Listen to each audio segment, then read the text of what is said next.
Hi friends, welcome back to my channel. మా channel watch చేస్తున్న వాళ్ళందరికీ చాలా థ్యాంక్స్ అండి. నా వీడియో ఫస్ట్ టైం చూస్తున్న వాళ్ళు ఎవరైనా ఉంటే సబ్స్క్రైబ్ చేసుకోవడం మాత్రం మర్చిపోకండి. ఇలాగే నాకు సపోర్ట్ చేస్తారని ఆశిస్తున్నాను.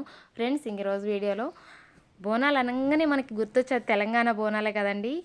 ఇప్పుడు ఆంధ్రాలో బోనాలు ఎలా చేస్తారో చూడండి. అమ్మవారిని పిలిచే పిలుపుల్లో తేడా ఉంటుందేమో కానీ భక్తిలో ఏమాత్రం తగ్గదండి.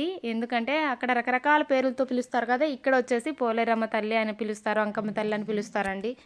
ఇక్కడ చూసేయండి, ఇక పోలేరమ్మకి ఆషాఢ మాసంలో ఇలా బోనాలు చేస్తారండి. అది కూడా కని విని ఎరుగని రీతిలో భారీ ఎత్తులో ఎంత వైభోగంగా చేస్తారో ఒక్కసారి చూసేస్తే మీకే అర్థమవుతుంది.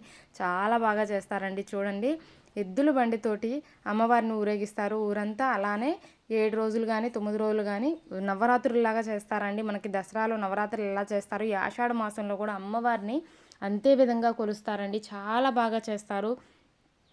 చూసారా,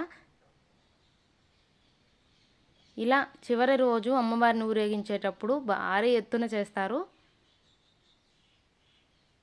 చూడండి, అందరూ వచ్చి చూస్తూ ఉన్నారు. ఎద్దుల బండి కట్టారు. అలానే డాన్స్ ప్రోగ్రామ్స్, ఇంకా వచ్చేసి మామూలుగా వేషాలు వేసుకొని కూడా ఎగురుతూ ఉంటారు కదా, వాళ్ళని కూడా తీసుకొచ్చేసి ఏమాత్రం తగ్గకుండా చేస్తారండి. చూడండి, ఆనంద భావంతో అందరూ ఎలా డాన్సులు చేస్తున్నారో.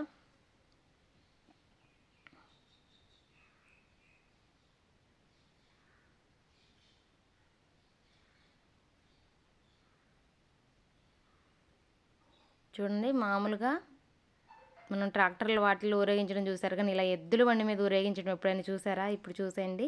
ఇంకా మిగతా వీడియో మొత్తం కూడా చూస్తే మీకు ఆంధ్రాలో కూడా బోనాలు ఇంత బాగా చేస్తారా, ఓహో అటు సైడ్ ఉండవేమో అనుకుంటున్నాము, ఉంటాయా, ఆషాఢ మాసంలో అమ్మవారికి ఇంత బాగా చేస్తారా అని మీకు అనిపిస్తుందండి. అవునండి, అంత బాగా చేస్తారు. అమ్మవారిని పిలిచే పిలుపుల్లో తేడా ఉన్న భక్తిలో ఏమాత్రం తగ్గమండి మేము కూడా. చూసారు కదా ఎంత బాగా చేస్తున్నారో.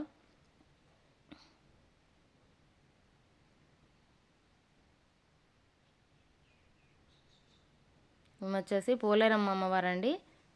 ఇక్కడ ఆంధ్రాలో పోలేరమ్మ, అంకమ్మ, పోచమ్మ, గంగమ్మ అలా అని పిలుస్తారండి ఎక్కువగా.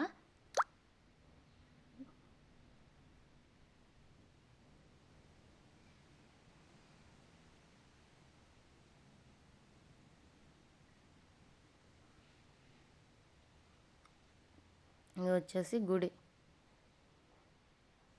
ఇంక వీడియో మొత్తం చూసేయండి, మీకే అర్థమవుతుంది ఎంత బాగా చేస్తారో.